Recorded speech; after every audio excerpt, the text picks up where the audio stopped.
Yay! Can you guys hear me? I hope. Oh my goodness. Oh my goodness. Robert, hello. Hello. How have you been? I am so happy to see you here. It's you picked a great night to come back, and trust me, I get it being busy. So I am just really glad you're here tonight because it's a big night. May the 4th be with us. Yay, Star Wars Day. Star Wars Day. Yo, oh, hey, LeBeau. LeBeau's getting settled in his bed right next to me.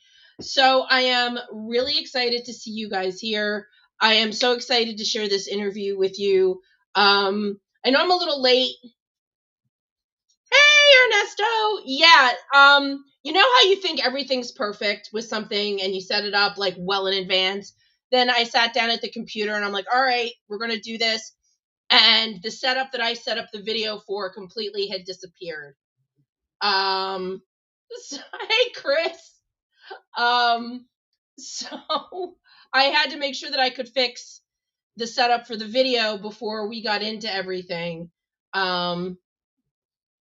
Because obviously I didn't want to be fumbling around with it while I was on air. So that is why I was a minute late. But we are here, and we are here to celebrate Star Wars Day. If you look on Doug Jones's IMDb page, there is a thing about some Han Solo video that he was supposedly a creature in. But I'm not 100% sure because there's another Doug Jones that was involved with Star Wars on some level. So I don't know. I seriously, I don't know which Doug Jones it is. But for those of you that don't know, maybe missed this interview, Billy D. Williams, the one and only Lando Calrissian, is a client of Derek's. They have been friends for, I think he said 30 years when he was on the show the last time. So that is why this works. Because even though we are celebrating Doug Jones and his new, the new documentary that's coming out, Derek does have a Star Wars connection, so it's perfect for Star Wars Day. Sorry, it's been a 10 minutes before I'm supposed to go on air. I've got one of my clients trying to call me, who I have told on numerous occasions, do not call me at night. This is why I don't like giving out my cell phone number to every client, because then you get people. And I sent her to voicemail and she called again. I'm like, it's like, I've told her, do not call me at night. I don't care if I'm in do not disturb mode. I just don't call me at night. Sorry. Anyway, little venting, but I am here now. I am so terribly excited. I am so glad you got a chance to meet.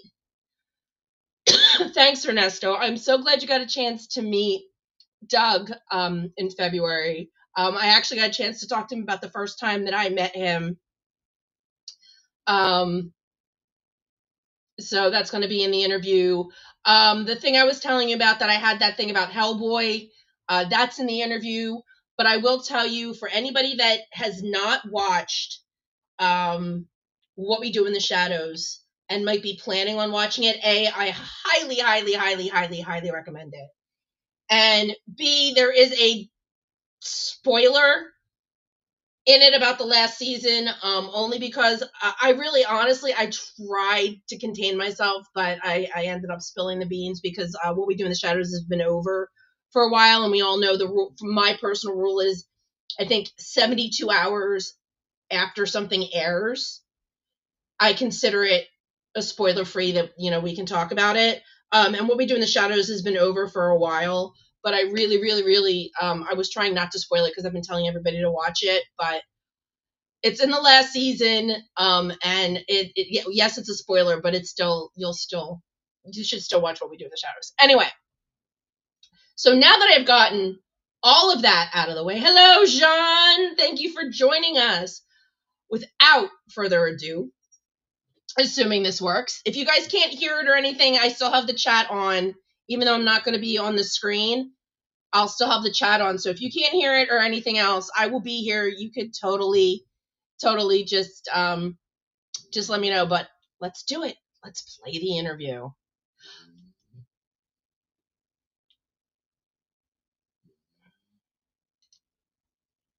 and only Doug Jones and Derek Maki, who has graced us with his presence on a couple of occasions. So, Derek, it's good to see you again. Hello. And Doug, it's always good to see your smiling face. Oh, thank you, love. Happy to be here. Thanks so much for having us. Yep. And you know what? Why don't we jump right into it? I mean, you guys are here because there's something amazing going on. And yeah, something humbling and embarrassing for me, but he thinks it's amazing. Doug, you are one of the humblest people that I know. I remember having this conversation with you about how I have my first knowledge of you was from Saru. That's where I first knew who Doug Jones was. Mm-hmm. But then when I started watching other things, whenever it was you behind all that makeup, I always knew. Oh. You have such a presence. There's this cadence to your voice when it's you speaking as well. There's a beauty to the way you interact. And I told you, I've always known it was you, no matter how much prosthetics you were wearing after I got to know you. And you were so humble about it, but it's the truth. Oh. You are definitely a very unique presence on the screen. So. Oh, thank you so much for all that. That's so kind of you. Well, you're so welcome. So if anybody deserves to be honored with this sort of documentary, I think it's you, because I think it's fantastic. Because like me, for those people that have gotten to know you solely through Star Trek, they're in for a huge treat. Yeah, thank you for that. You know, I will have been an actor. This June will be my 40th anniversary as an actor. So that's a lot. That's a lot of titles, a lot of characters in that time. But of course, Star Trek Discovery as Saru, probably the biggest chunk of as one character I've ever done in my life. So he's quite special to me, as you might guess.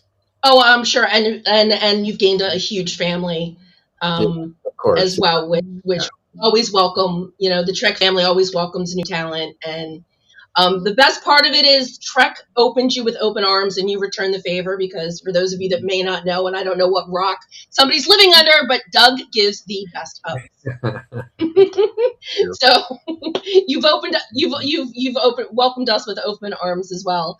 Literally. So literally, exactly. In fact, back in 2018, I think it might have been your first Vegas appearance. It was, yeah. And I was working photo ops for Creation. Oh, yeah. And the photographer Chris mentioned that anybody that was doing photo ops got to get a picture with you. So my first Dougie hug is actually captured on print, because I love that story. Yay. Yep. So Derek, why don't you tell us how it's called Get Us Doug Jones, and Get Me Doug Jones. Get Me Doug Jones. I knew that. Get Me Doug Jones. Tell us how that came about. So I have been representing Doug on the appearance circuit for 18 years now. And in the years that I've known him and have become basically extended family, I have had this man cry on my shoulder. I have had this man invite me to red carpet events to cheer him on and to celebrate, you know, things that he's done. And in all of the years that I've been with him, the one thing that I've never seen was him getting an award like an Oscar or an Emmy and be given accolades that he deserves and that I see. And so this film is really my love letter to Doug and my version of giving him an accolade so that the whole world can learn so much more about who he is. Like you said, your first introduction to him was Star Trek Discovery. And as he just said, he's been acting for 40 years. There is so much more behind Doug Jones than just Saru. Now, Saru's fantastic. Love him. And it's going to certainly be a part of the documentary. But there's a lot more to tell. And so I wanted to do this for Doug because, you know, it's funny. I was just at a convention this past weekend, and we've been doing a lot of publicity for the film, and we hand out these little cards. They have the movie poster on the front, and on the back are QR codes. And a few people in line, when I might hand them out and say, follow us and blah, blah, blah, they're like, oh, well, who's Doug Jones? And I went, trust me, you may not know the name or the face, but you scan that QR code on the back, and by the time you get up to the table and you see me again, you're going to go, we know exactly who Doug Jones is and what can we do to help. So, and that's exactly what happened all weekend long, is people would scan it and their jaws would drop. Like I would watch them in line and like, yeah, they just figured it out. So there's a lot of people that know Doug's work, his body of work, but I want people to know the man behind the mask, and I want them to see a little bit more insight to his life and how he brings characters to life, and again, receive some of the accolades that he deserves, because it's amazing what goes into bringing something to life. You know, it's not just learning lines and regurgitating them, it's bringing a full embodiment and character and mind, body, and soul. And then, you know, do that behind a bunch of prosthetics. It's not an easy thing to do. So we're going to educate the world on what it takes to do that to a level that so many young actors want to emulate. I mean, Doug has a lot of actors that come up to him and go, "Oh, I want to be like you," or "I just got hired for a film and I'm going to be a monster and I don't know how to do it. Help me." He's the master. So absolutely, and you picked William Conlon for this, who did this great documentary called Making of Apes. Is that Making Apes? Yeah, it's Making Apes. Based on, or not based on, it's a documentary about the makeup process and the making of the Planet of the Apes series, the original one with Charlton Heston. And I was so blown away with William's storytelling, because, you know, so many documentaries are talking heads, which can be very boring. But I mean, every documentary, including ours, is going to have talking heads in it. Yeah, but it's how do you interweave it into a story so that your viewers get lost? And that's what Making Apes did for me. And when I interviewed William, I was so blown away with his foresight and his vision and his imagination. And I'm like, you need to do this for me. Like, you need to. And after I explained what I wanted out of it and what it was, he's like, I have to be part of this. How do we have to convince Doug? So, yeah, William is great. For those of you watching, please, his film Making Apes is on Amazon. You can watch it. Please do, because for those of you who don't know who he is, you'll learn about him. For those of you that don't know all what went into the making of Planet of the Apes, the original movies, you'll learn more about that. And any Planet of the Apes fan, it's a must-see. Yeah, and bonus is that William's also a Trekkie. I mean, I met him through Star Trek. I think he's fantastic. I absolutely adore him. So I am so excited to see him attached to the project as well. Because like you said, he's got the right vision for you, and it helps when you have that connection as a fan too, because on top of everything else, the story means even that much more. I think when you have that kind of personal connection to it. And speaking of Planet of the Apes, you know, that was back in the 60s, you know, and I think one of the things that Doug would be able to speak to is how prosthetics and filmmaking, when it comes to creatures and people behind masks, how it's evolved in the entirety of Doug's career. And I think that's you know, that always interests me. Really, I've done background work. I've been involved in independent films, and after you've been behind a camera and kind of seen how the sausage is made, to me, now I'm even more interested. So I think a lot of people would be interested to hear something along those lines. Well, as far as the evolution, how has the process evolved? It not a whole lot is different for us, the actors, because if you're gluing a look onto an actor, you're gluing a look onto an actor, no matter what. So that has to be what it is, and the time that it takes is the time that it takes. That doesn't get less with time. What has evolved is the products used. Everything used to be latex foam rubber, and now there's more silicone used than latex foam. Silicone has more of a flesh-like feel to it, and it's a heavier, more dense, gelatinous kind of interior. So it moves and sits like real skin, like real flesh. It is heavier, and it does not breathe. Once you're glued into silicone, there's no air getting in there, and if you work up a sweat, it stays in there until it comes off. Until the piece comes off. So that's different. Adhesives and removers. So those products are always evolving, and there's always a lot of the glues that were used on me in my early days as an actor are outlawed now because of oh my god, being so toxic. Yeah. So who knows what I've breathed in and what I've taken in my skin over the years? I have no clue. You're probably lucky you're sitting here. I have no idea why I'm sitting up talking to you right now. I should be in a box of ashes, but. Yeah, so those products are ever evolving with, you know, things that stick better, things that remove easier, things that whatever. But to me, the actor sitting in a chair, the process is still pretty much the same. Pretty much. And I guess that kind of leads me into another question that I was going to ask you. I just watched you in Silk Stockings. I was going over your IMDb page. I was going over your IMDb page before, and your extensive career, and all of a sudden there's Silk Stockings, which for people that don't know, which is probably a lot, back in the early 90s, it was this really cool detective show, very, very 90s, very, and when I saw that you were in an episode of Peacock had it streaming, I'm like, gotta watch this. You only had 2 scenes, but it reminded me, when you're not in costume, when your face is so emotive when you're talking, and just watching you talk to the detective was great. And it leads me to, as emotive as your face is, how do you portray that kind of emotion when there's no face?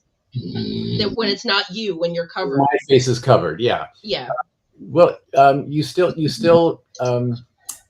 what you internalize. Now, whether I'm playing a character in a t-shirt and jeans or a monster with rubber all over me, I still have to start at the same place with either character. With the script, the writer's intention, where my character, what my character feels, wants, loves, what his motivations are, what I'm after in the story, how I relate to other characters in the story. And all that has to play internally, no matter what kind of character it is. So the difference comes now in getting it onto camera. Okay, well now with this face, I can rely on subtleties.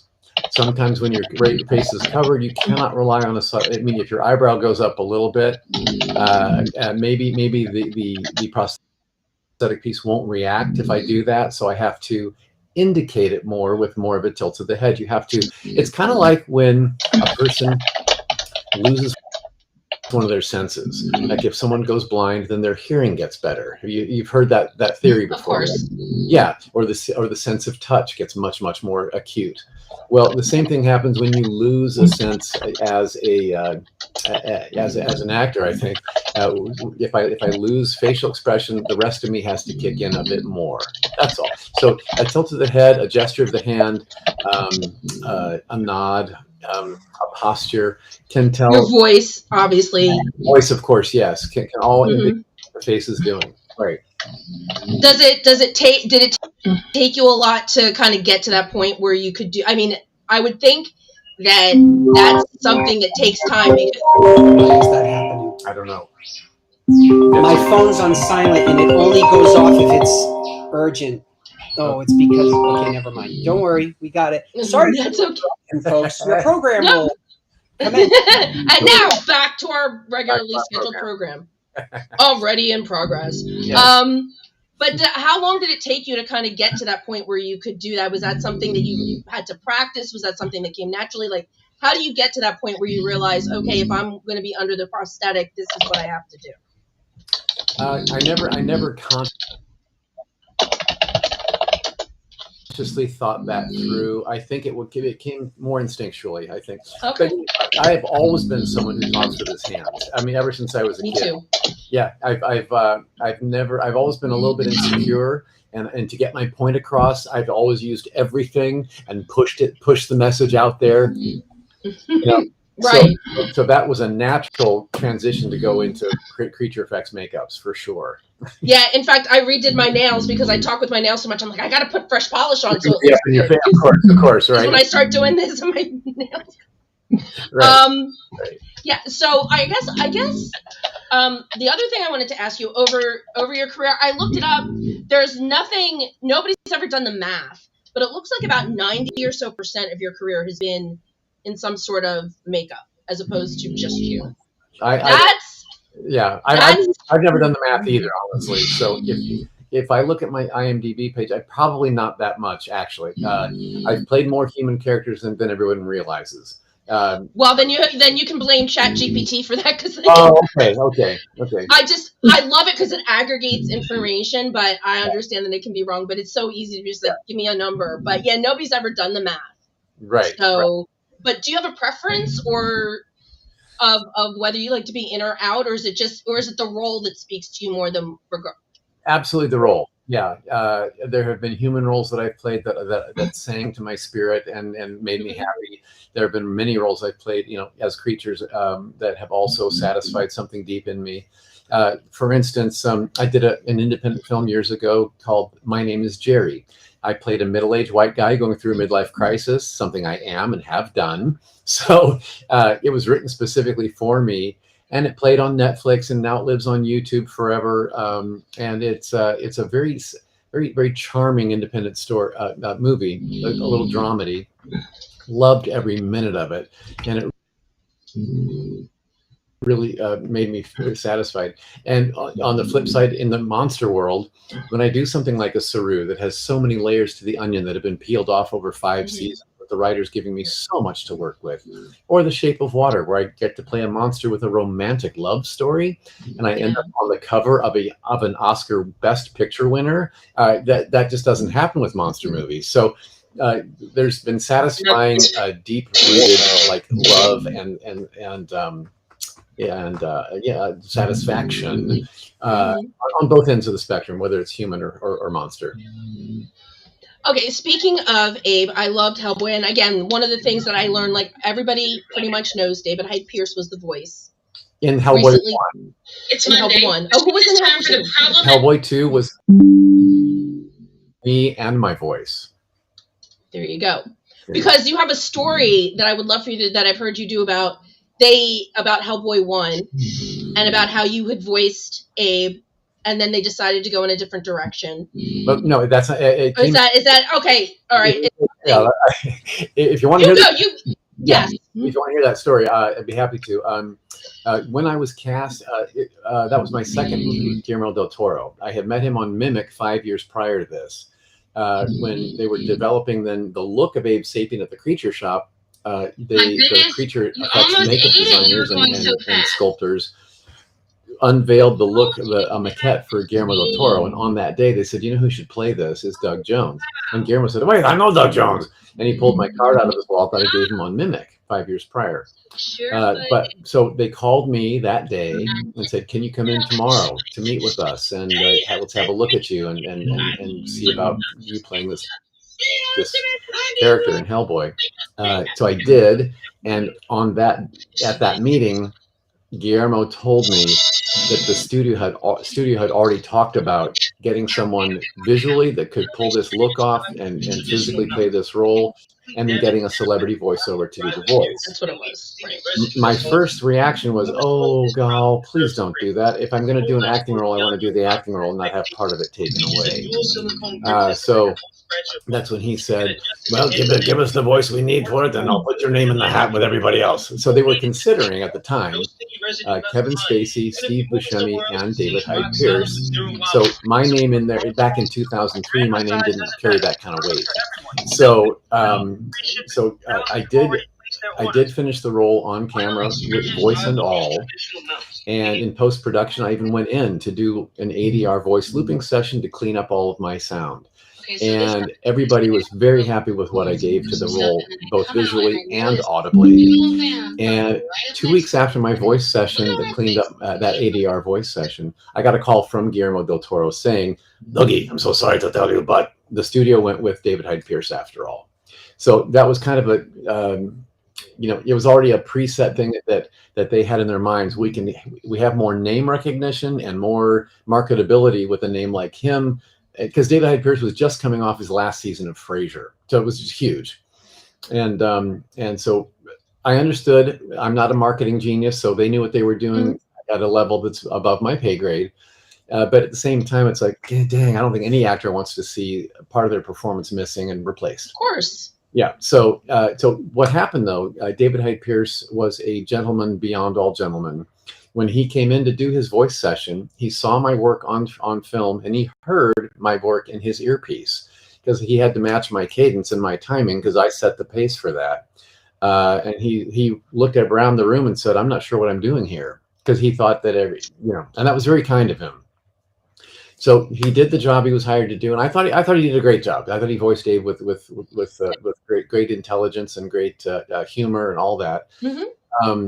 but in when the movie came out, he kind of didn't give the studio what they were hoping for, which was the marketing part of his name. He asked for his name to be removed from the credits in the movie. So it's on IMDb. If you look it up online, it'll show that he's the voice of Abe Sapien in Hellboy 1. But when you see the credits, opening credits, or the rolling credits at the end, he's not in it.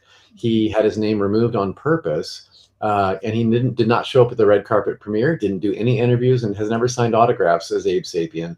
And when asked why, his answer is, well, it's out of respect to Doug Jones. That does not happen in our business, by the way. He's a gentleman above and beyond all gentlemen. And he certainly could have done all those things above, and I would have had no problem, because he did do a job and he was part of that character in part 1. But then part of the phone conversation that Guillermo told me when he called to say, David Hyde Pierce's voice, he said, if we get a chance to do a Hellboy 2, Dougie, I promise I'm going to use your voice for that. So he lived up to his promise, and I did voice Abe Sapien in Hellboy 2 as well. And the cartoon. And the cartoons, yes, there were 2. I have to go back and do a rewatch. That's what it was. I knew most of the story, but yeah, it wasn't that they were going in another direction. They'd already made up their mind. Yeah, I was fighting. I was fighting against a decision that had already been made. Correct. Right. Well, now speaking of Guillermo and the talking heads part of the documentary, if Derek wants to give us maybe a little sneak peek of who might be appearing to talk about. Well, our friend here. Yeah, we're keeping everything close knit. So the only the only names that we release are the ones who have actually completed their filming. So we have a lot of people that we have not done yet. They're on the roster that agreed, but we don't let those names out in case something goes wrong. They could be filming, they could get sick, they're out of the country, what have you. So we don't want to put that type of pressure. But if you go to IMDb, I update it consistently. Everyone that's on there right now, their parts are completed, filmed, and they 100% will be seen in the film. And it includes people like Emmy winner Noah Wiley, Sonequa Martin Green, Ron Perlman, David Ajala, Elias Tufexis, a lot of his Discovery friends, some behind the scenes people like David Kirshner, who wrote and was executive producer for Hocus Pocus. Anthony Rapp, too. Anthony Rapp is there. Oh, love Anthony. He's lovely. Yeah. Makeup artist and effects artist Tony Gardner. Yeah. We've got Mike Mignola, the creator of Hellboy. So we've got a lot of big names and supporting cast that are already announced, and we're honored to be asked to be in our documentary. And their interviews, we told them, look, well, it's an hour or less. Most of them wanted to keep talking, but we had to stop because we only have a 2-hour window to tell the story. So at this point, everyone's going to be on screen for about 30 seconds, but they're all there. I've had the pleasure of meeting some of the people that you named. I think I've loved Ron Perlman since Beauty and the Beast. Of course. And I actually had a chance. Yeah. So he kind of shares, he understands some of what it's like to bring a monster, quote unquote, because the Beast wasn't much to life. Right. And then Hellboy, of course. But yeah, that excites me. I'm a huge Ron Perlman fan. I think he's fantastic. And like I said, I had the pleasure of meeting him. I've met a lot of the Discovery cast, so I'm really looking forward to hear what they have to say. Because Saru was such an integral part. I mean, the whole, your story arc. And I think I know, I believe you and I've had this conversation, but I also told, so bad with names, her name is escaping me. The Vulcan that you married, and I feel terrible because I love her. Tara. Yeah, Tara. Your chemistry and your love story was so beautifully done. Yeah. I mean, that was just one of the highlights, I think, to the end of Discovery was seeing the two of you together, and it was just so beautiful. But the chemistry on the Discovery cast across the board, I found to be great. So it was indeed a family feeling for us. We, it's kind of like, when you're in the trenches with someone and you're trying to create something, and there's all the challenges and problems that come up and all the triumphs that you experience together. That's a bonding experience. So we really did create I've got your back kind of family. So when these people are being interviewed for this documentary, it's like, oh gosh, what are they going to say? I don't want to hear it. But I have to ask because I'm also a huge ER and the Pit fan. What did you work on with Noah Wyle? Yeah, Noah Wyle was the #1 on the call sheet, head of the a lead of the TV series Falling Skies. Oh, right. That one I never got into, but yeah, I do know he was on there. Steven Spielberg produced for the TNT network. I believe it now lives on, I'm going to say Hulu. Am I wrong? I actually don't know. But it's had a resurgence recently because it went to a new streamer just recently. Okay. And people are discovering Falling Skies for the first time now. Yeah, it wrapped. It was a 5-season show that wrapped in 2015. It's post-apocalyptic, right? Post-apocalyptic. It's kind of like The Walking Dead, but with aliens instead of zombies. Oh, okay. And so I was a good alien on the show, and I joined the show for seasons 3, 4, and 5 as a series regular. And most of my scenes were either with Noah Wyle or Will Patton on the show. And so apparently Noah had things to say about that. I'm really humbled that he would be a part of this documentary to talk about little old me. Yeah, I actually Bonnie I always mess up her last name. Friederisi, John Billingsley's wife, and she was also on Chuck. She actually just did the Pit with him. So there's a Star Trek connection now with him in the Pit. Because Bonnie was on an episode of Enterprise, but she had nothing but lovely things to say about him. So such a gentleman, and between him and Sonequa Martin Green, when you have the #1 actor on a call sheet, kind of sets the tone and sets a pace for all the other actors in the show. And those two people were absolutely golden to work with, and those are the #1s on call sheets you want to have around. Not a diva among them. Yeah, exactly. Like you said, it sets the tone, and it's even more important. It's important for the regulars, and it's important for anybody that comes in as a guest star. Yes, and guest stars on both of those shows would always talk about, oh my gosh, this was the friendliest environment I've ever walked into. Because as a guest star on a show, you can be the country cousin feeling. There's a family here, and do I fit into the family? And both shows, we always welcomed our guest stars with open arms and made sure they felt welcome and that they're very much a part of the story that week. Yeah, and I know that's an experience you've had in your long careers, being that guest star and walking on those sets. So many a time, yeah, and you can have the good and the bad experiences with all of it. Which actually leads me to a question. I did get a question from one of my followers, Captain Espresso. She's amazing, and she was just curious if you have a favorite and least favorite character that you've done. Yeah, gosh, it's like, what's your favorite child? It is. Yeah, I know, but you know what? She asked, so obviously I'm here asking. The favorite and least favorite, or best and worst type of questions, are the hardest ones to answer. I know. Because out of 40 years of acting, this June is my 40th anniversary as an actor. So that means I've played about 200 characters in that time. Right. So those are 200 children that mean the world to me, that I've helped raise, So to pick a favorite like that would be a disservice to all the other 199.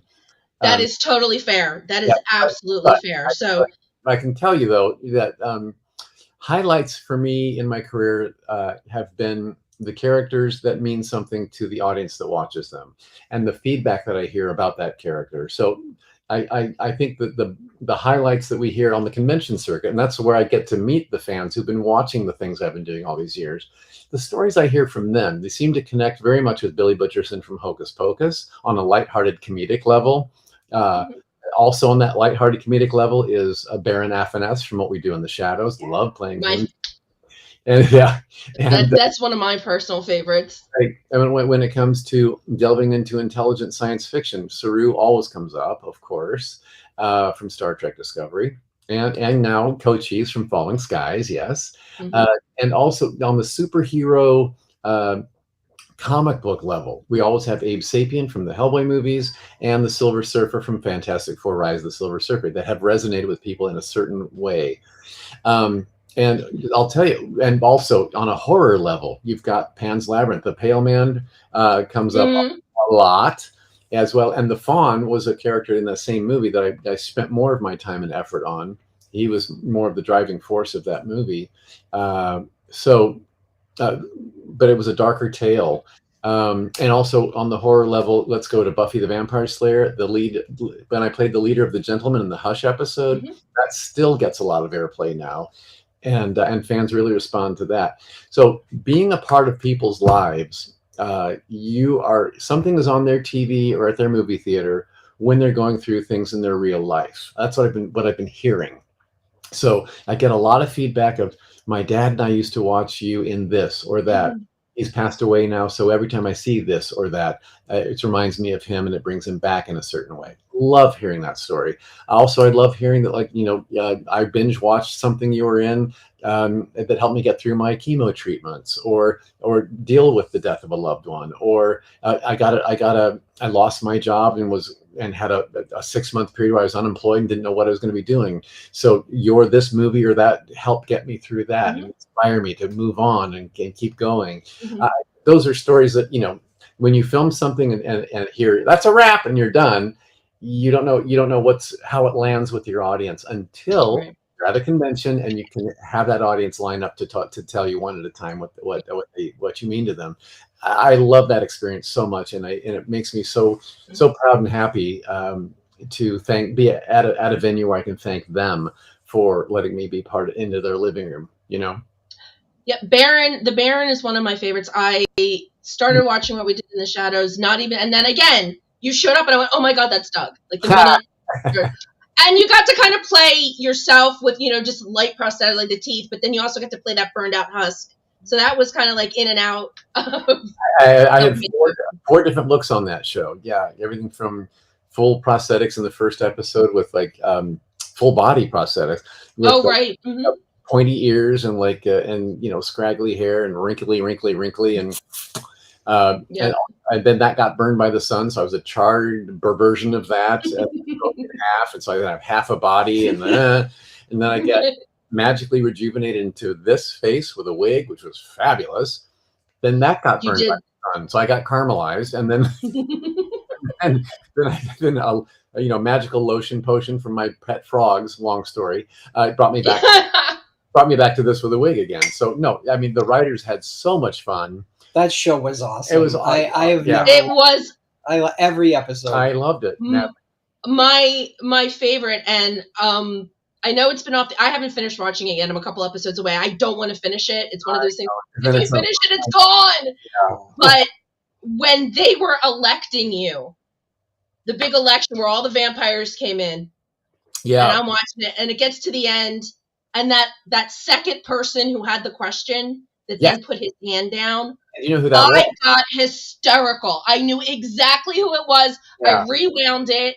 And you know what? It's been off enough. Screw it. Spoiler alert. Yeah. It was Eric from True Blood. And I was just... Alexander Skarsgård was kind enough to give us a cameo in that moment. And I was tickled pink to be able to the one who interacted with him in that scene. Not only that, but you shut him down. Yeah. Nobody shut Eric down in True Blood. You shut him down, which was which made it even right. But that was probably, out of an entire series that just was so beautifully done, that just tied it all up to me. That has to be my favorite moment is watching you shut down Eric North. True Blood, yeah. And I just kind of started rewatching True Blood. So to see him pop up in that was still fresh for you then, yeah. Yeah. I'm like, wait a minute, no, rewind. Have to watch this again. I had to watch you do it twice because it was. I love how big of a fan you are, Stephanie. Because so you were asking for names. Now his name is on IMDb already, but let's talk specifically. So one of the leads of What We Do in the Shadows. Yes. The guy that played Gizmo. Yes. Oh, Gizmo. Okay. Yep.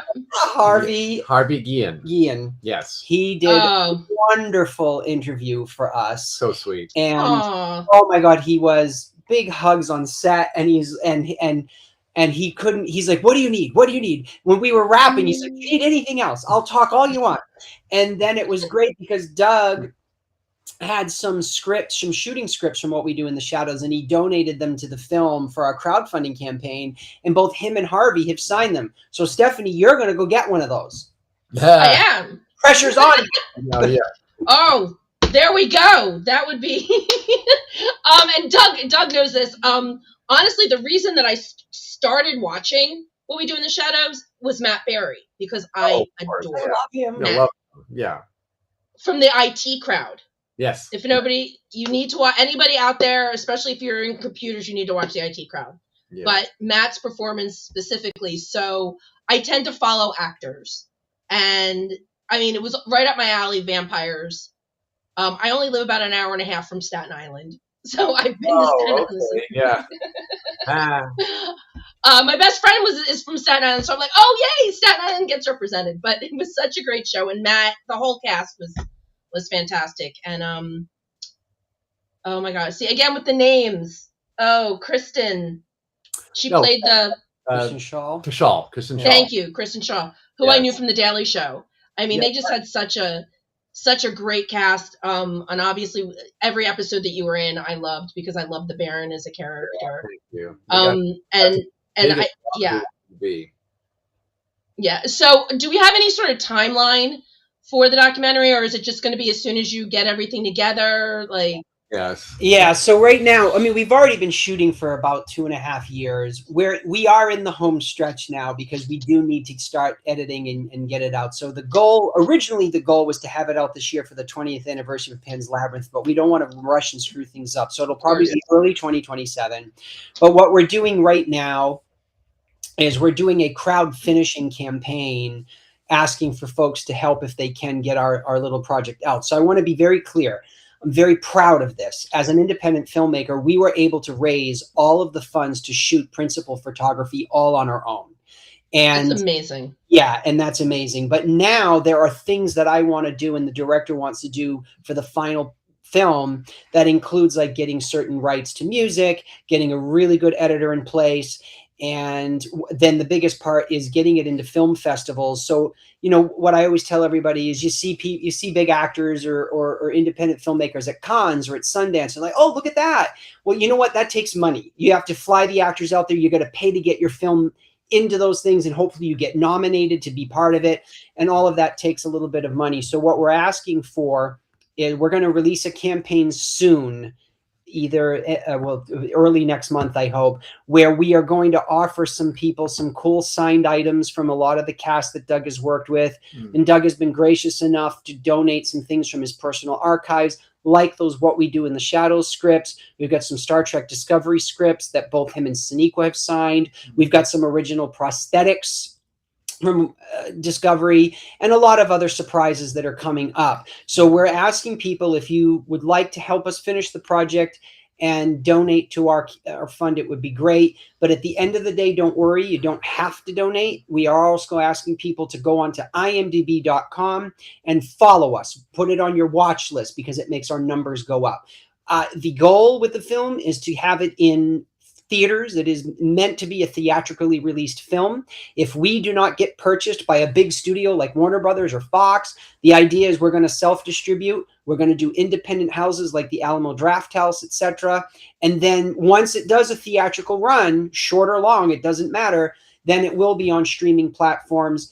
Coolwaters already has a deal with Amazon, and we have a film on there already. So Amazon will probably be the easiest and first that will happen. But my goal is to get this film seen on every platform possible and get the world to see it, because I want people to learn about Doug, know about Doug, go back and watch the things that Doug has done that they maybe didn't know about, and then continue his fandom. And so that everything he does moving forward, those fans are going to go, wow. And then we'll do a part 2 on his deathbed.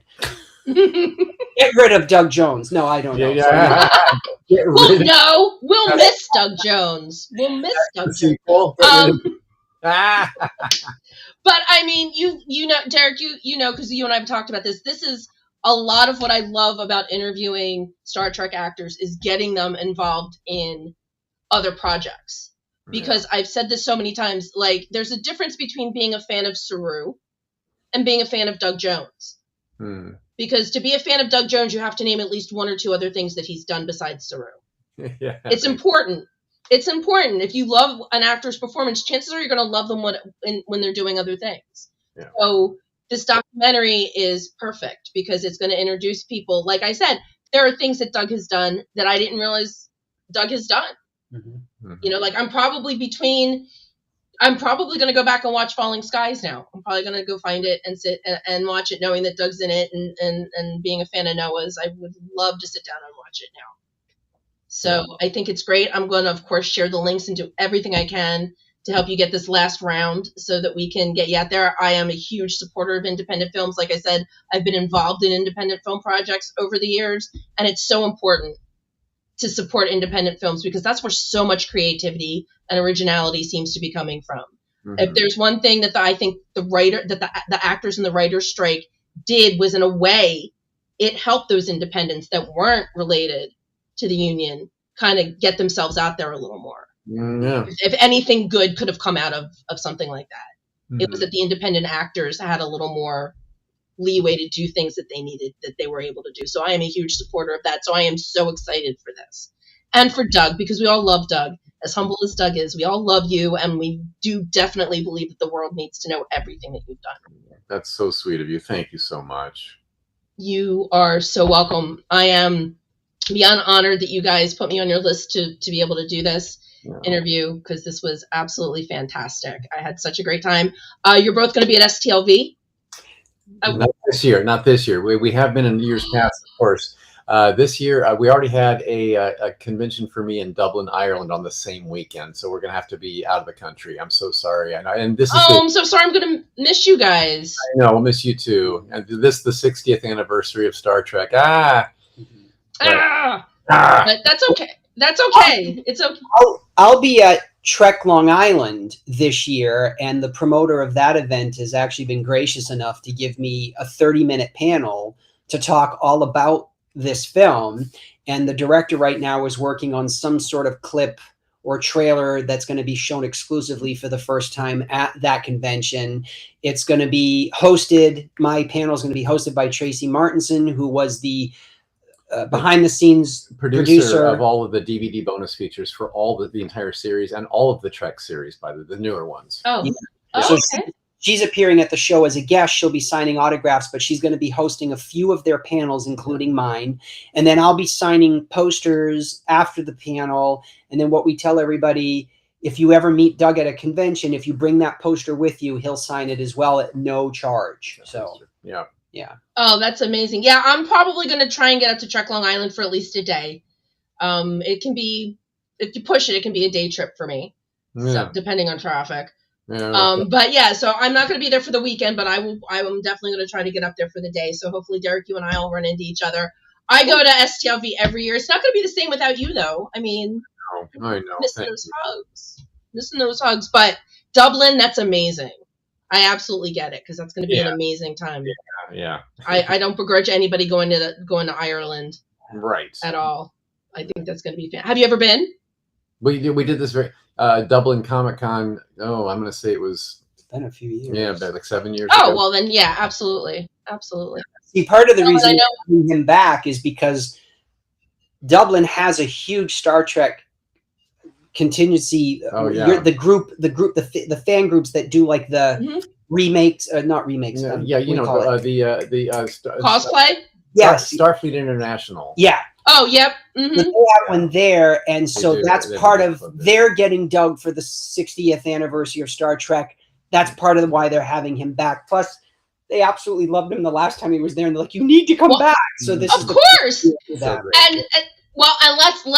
let's be real. The 60th anniversary of Star Trek is not just for us here in the States. The 60th anniversary of Star Trek is a worldwide phenomenon.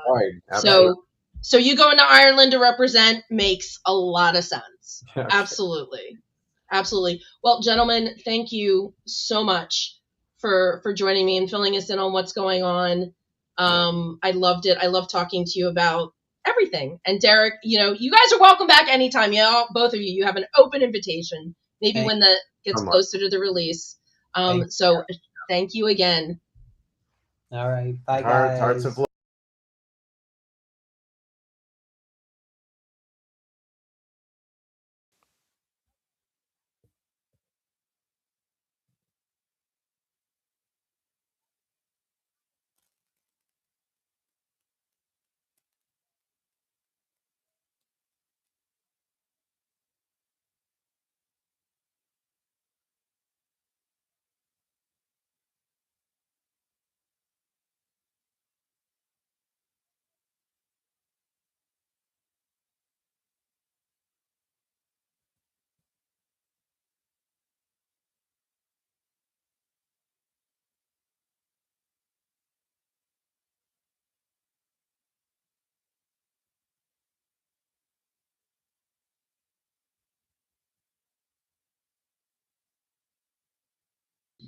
Is this going to work? Hey, guys, is this better? Okay.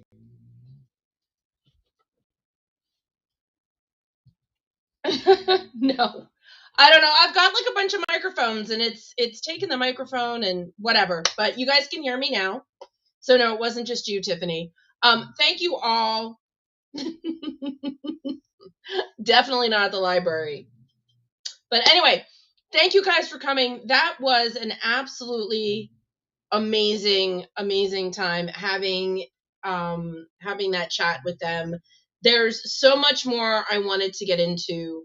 I wanted to talk more about the Silver Surfer, and some other like logistic stuff about how, doing the voice and then having somebody come in and, like more of how the sausage is made kind of stuff. I really did want to have that conversation, especially with such a highly tech effects oriented movie like the original Fantastic Four movies. Those are the only ones I recognize. I can't handle The Mandalorian also being Mr. Fantastic. It was a good movie, definitely better than the one that came in between, but I really do prefer the original two movies, and I thought the Silver Surfer storyline was absolutely incredible. I really enjoyed that, and Julian McMahon, may he rest in peace, loved him as Dr. Doom. I've loved him since Nip Tuck, but yeah, Dr. Doom was definitely one of my favorite characters. Okay, so, and I love it. 45 minutes, and I just got to sit here and rewatch it with all of you guys. So thank you again for joining. Again, I apologize to Captain Caffeine. I was thinking espresso probably because I needed one for... Maybe not. I probably didn't need any caffeine for that interview. I was hyped up enough. But like I said, I would love to have him back, maybe when it gets closer. The links for the IMDb page for... NHB2 is my favorite song. Oh, well, I am a huge Barry Manilow fan. I will have to double check. I haven't... That's why I didn't realize Doug did the voice in Hellboy 2, because I missed, because I've only seen it the one time. Charmed. I love Charmed. I always try and catch it when I see it in a rerun. And it runs a lot on Pluto TV. So I'm going to have to go and find his Charmed. But like I said in the interview, Silk Stockings was very 90s detective. Loved it. Ended up watching it because somebody from my soap was in it. But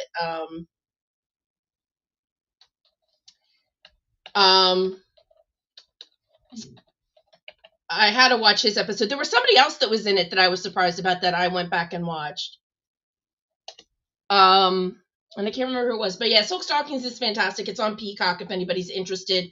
Season 3, episode 7 was Doug's, if you want to watch it. Like I said, he was only in 2 scenes, but he was so cute, and his hair was a different color, and he was so young, and it was sorry, it was a really cool episode. But the links for Get Me Doug Jones and for the IMDb page are in the show's description. They were hoping to have the new link for the new fundraiser up. They don't. I'll share it on my socials as soon as I find out about it. But if you follow them on the socials and do everything,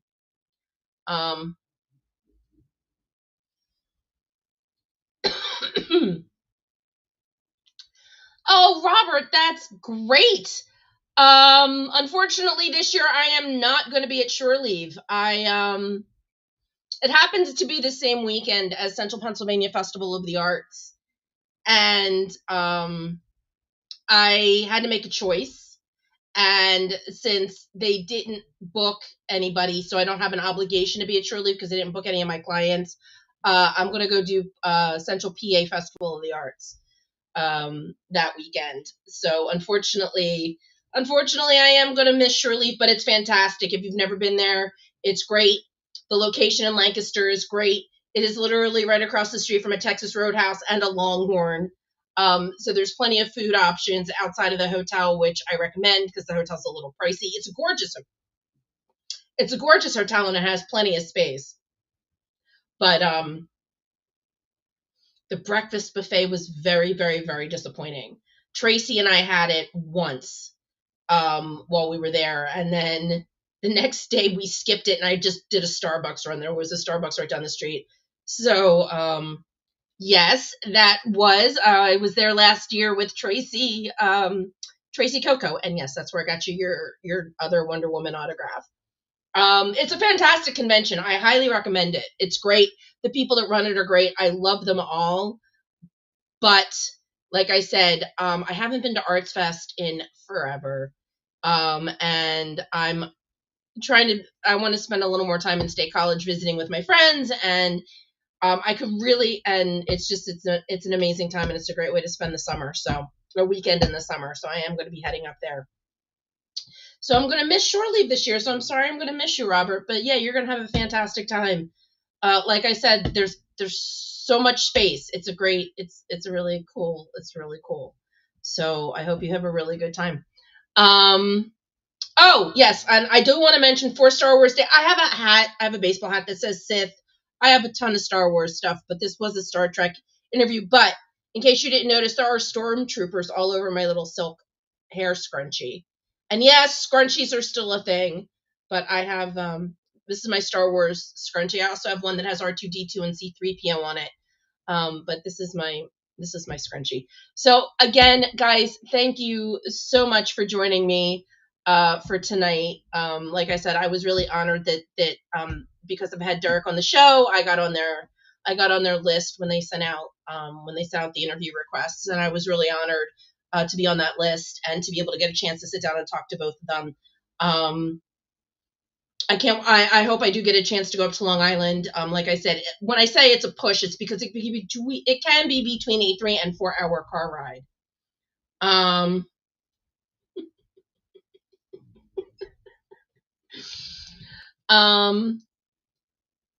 Yeah, just don't go out to Long Island on a motorcycle if you don't know what you're doing. That's all. Magic Lasso and his Sex in the City references, which I love every week. Okay, so Sex in the City and its connection to Star Trek. One easy name, Kim Cattrall, who was in The Undiscovered Country as Valeris. And I think it was a much better idea to create a new Vulcan character than to have Saavik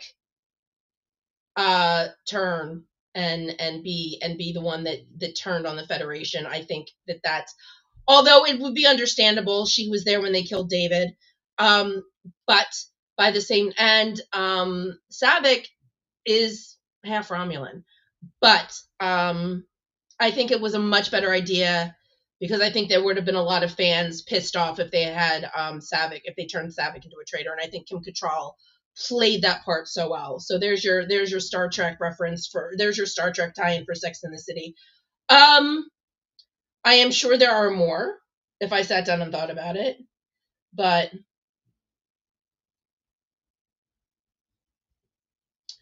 oh, Caffeine, I am sorry that your phone's giving you problems. I've had my phone mess up on me at very inopportune moments in the past, so I totally get it. But I'm glad, and don't forget this is a rewatch.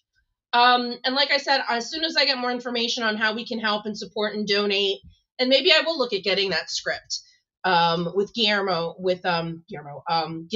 I mean, his name was Guillermo, with Gizmo's autograph on it. Again, there was a spoiler, but What We Do in the Shadows was fantastic and was historical, and it's vampires.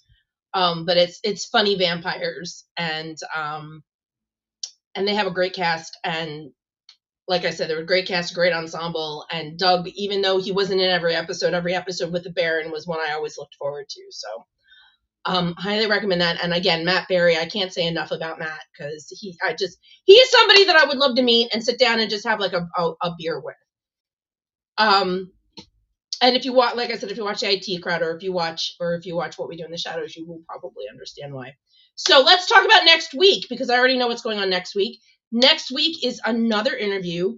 I've got Wally Wingert coming, and that is going to be live. And what makes this one so unique? I've never done this before, and I'm so excited. Wally is an incredible talent.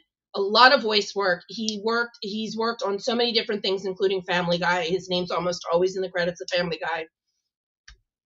I got to know him from back in like the 80s. It was around 89, and he came out with this very cool single called Adam West. As it was a parody song to the Escape Club's Wild West. And it's a great song. And that's how I got to know him. And then it turns out that one of my friends is his friend, and I actually got to talk to him last year on the phone at Trek Long Island. And it turns out that one thing I found out about him was he is an amazing collector. His home is just basically a museum of collectibles. And so it's not just going to be an interview. This is going to be him giving us a tour of basically his museum of collectibles, including his Star Trek. He's got Star Trek. He's got Star Wars. He's got a Gran Torino from Starsky and Hutch that he drives. So I think it's going to be really fun. My friend Emily's going to be helping out. So it's literally going to be walking around his house and having him point out stuff. And it's going to be amazing. Let me see if I can find it. I'm going to put the link. Hold on. Now, I'm going to tell you this. The video is not Wally. Wally did not do the video. Somebody else made this incredible video for the song. And why am I seeing... Okay, I Can Fix Superman 3. Okay. Lasso, you and I are going to have to talk after this. My YouTube page is showing me something called I Can Fix Superman 3. I'm not so sure about this.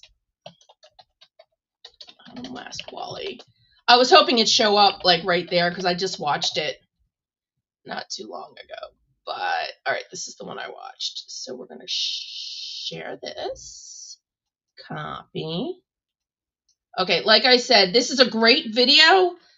Wally didn't do the video. Wally just did the song, but I highly recommend everybody go check out the song. Adam Sterling House is a museum when people come to see him.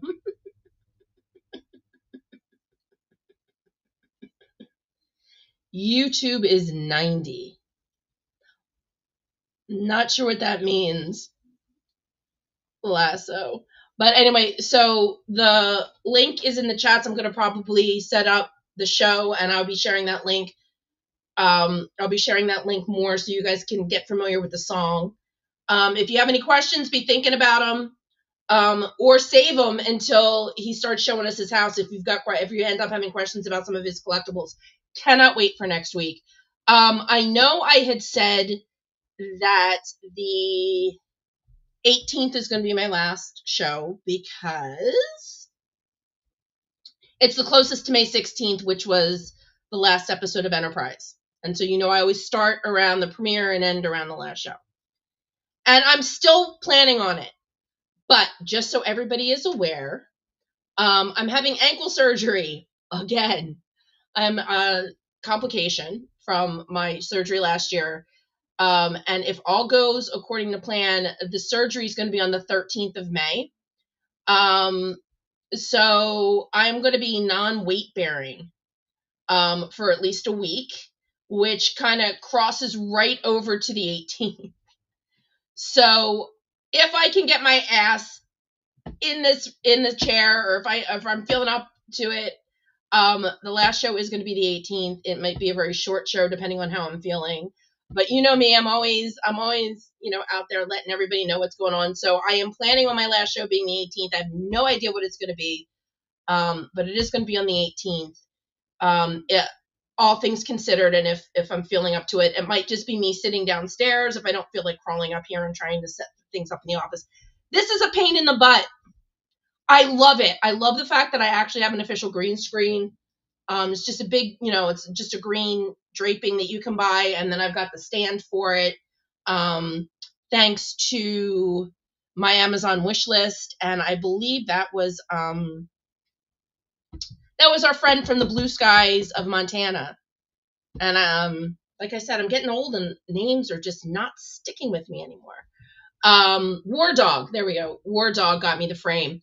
So, but this is also my office, so the frame and the green screen don't stay up. I put them up every time I'm up here. So that is something that could literally, if I can't walk on 2 feet, that is literally something that's probably not going to happen. Anyway, guys, that is it. We're right down to the end of my season. I am so glad I was able to do this right before the end of the season. John Denver, close but no cigar. Yeah, War Dog was kind enough to get me the frame.